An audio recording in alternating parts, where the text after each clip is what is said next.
So our new chapter is tribes, nomads and settled communities. ऊपर की photo देख के कुछ समझ में आ रहा होगा हम पढ़ने क्या वाले हैं. ट्राइब्स है ना, जनजातियां जो कि जंगलों में रह रही थी. आदिवासी, बहुत सारे नाम है जो आपको पता हो. नोमैड्स जो बंजारे थे, जो इधर उधर घूमते रहते थे. और सेटल कम्युनिटीज जिन्होंने धीरे धीरे घूमना बंद करके अपने को एक जगह डेवलप करना शुरू किया. हमने क्या कहा, हम डेवलपमेंट के दौर में थे, हम इंसान बन रहे थे, हम मॉडर्न एरा की तरफ बढ़ रहे थे. तो उसमें सिर्फ वो इंसान नहीं आता था जो शहरों में रह रहा था, वो इंसान भी आता था जो जंगलों में रह रहा था. जो इंसान जंगलों में रह रहे थे वो जंगलों में क्यों रह रहे थे? Just because their culture was so different, so they were not sure whether they are gonna gel up with the normal people. ठीक है. उस समय की जो सोसाइटी थी, मैंने बताया था आपको, वर्ण विभाजन की व्यवस्था जो थी हमारी, ब्राह्मण, क्षत्रिय, वैश्य, शूद्र. तो उसमें बहुत सारे ऐसे क्लास थे जो उस क्लास में आ ही नहीं रहे थे, ब्राह्मण, क्षत्रिय, वैश्य, शूद्र की कैटेगरी में. तो इन्होंने अपने को एकदम सोसाइटी से कट ऑफ करके अपनी अलग ही कल्चर डेवलप किया, अपना अलग ही एरिया डेवलप कर लिया, अपने जीने का तरीका अलग कर लिया. इसलिए उनको पेड़ों में, जंगलों में अच्छा लगने लगा. राइट. ठीक है. आपको पता है ना हमारे पूर्वज कौन थे?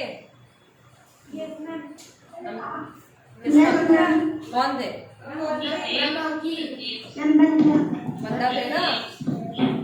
तुम्हारे अंदर भी बंदर जिंदा है. हाँ देखो, पूर्वज बंदर नहीं थे, तुम अभी बंदर हो. ठीक है. तो एप्स कह लीजिए, मंकीज कह लीजिए, हम उन्हीं का ही डेवलप फॉर्म है. राइट. तो जो मंकीज थे या जो एप्स थे, they were living in the forest.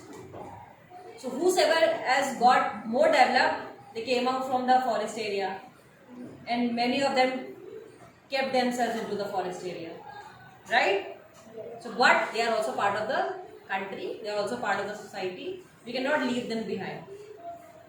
So in this chapter we are gonna check about their lives.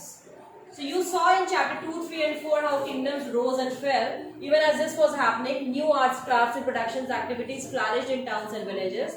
Over the centuries, important political, social and economic developments had taken place, but social change was not the same everywhere. Because different kinds of societies evolved differently, it is important to understand how and why this happened. Fine. So we have seen the development into the living, into the survival, into the business, into the commercial areas, into the temple towns. But still we were having some different communities which were lying into the society, but we were not talking about them. Correct? In large parts of the subcontinent, society was already divided according to the rules of the Varna. What I was talking about, Varna Vibhajan. ठीक है. वर्ण विभाजन समझाया था 5th में, याद है? किसी को याद है? Online students, anyone recall the वर्ण व्यवस्था? क्लास 6 से पढ़ाया नहीं गया था वर्ण व्यवस्था? बहुत अच्छी बात है. क्या था वर्ण व्यवस्था?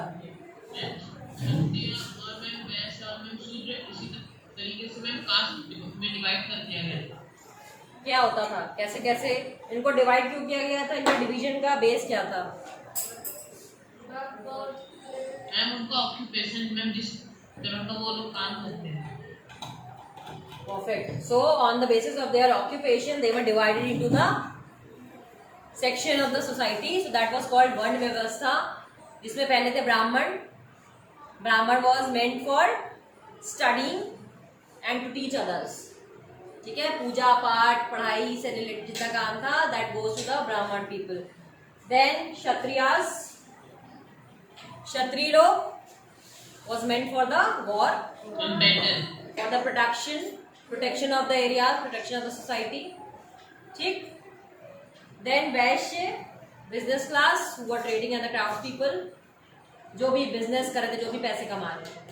And the Shudras were slaves who were meant for the services, जिनका काम था ये तीनों क्लास की सेवा करना, और सबसे ज्यादा उनके ऊपर ही रूल्स एंड रेगुलेशंस अप्लाइड थे.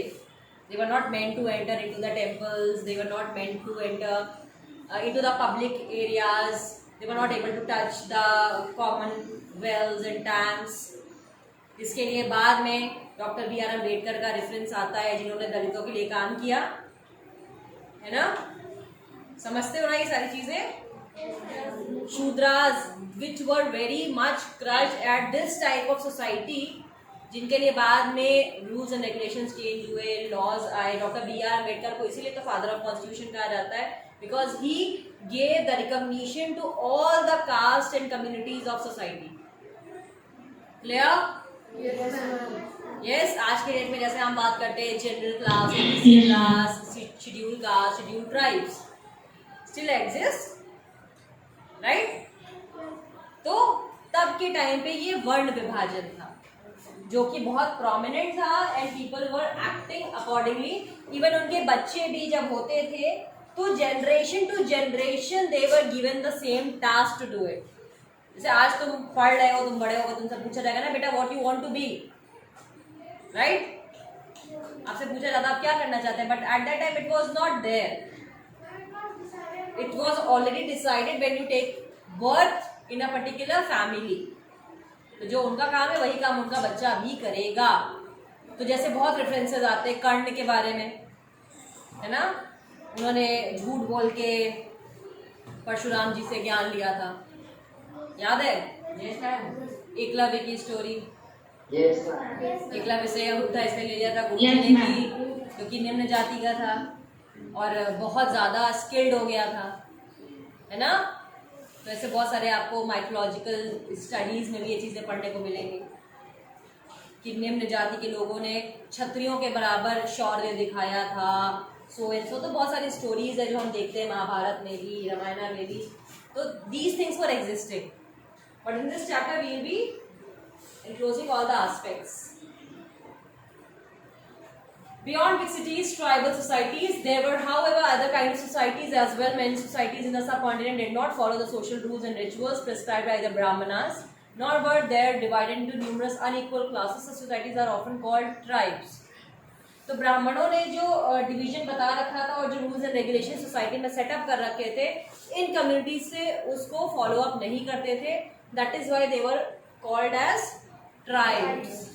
जनजाति, आदिवासी, whatever you want to say, tribal culture is still here.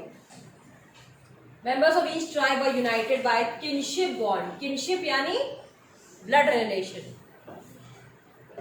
एक घर में जो पैदा हुए वो सब परिवार, ठीक.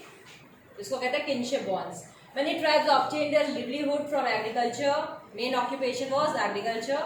Others were hunters, gatherers or herders, जो भेड़ चराते थे, ठीक है. हंटर गैदर शिकार करना, चीजें इकट्ठा करना जंगलों में जाके. हंटर जो मारते थे, शिकारी जिसको आप कहते हो. गैदरर जो सामान इकट्ठा करके लाते थे, और हर्डर जो भेड़ चराना, जानवर चराना, उनका काम था. Most often they combine these activities to make full use of the natural resources of the area in which they live, just because they were living in the forest area, ठीक.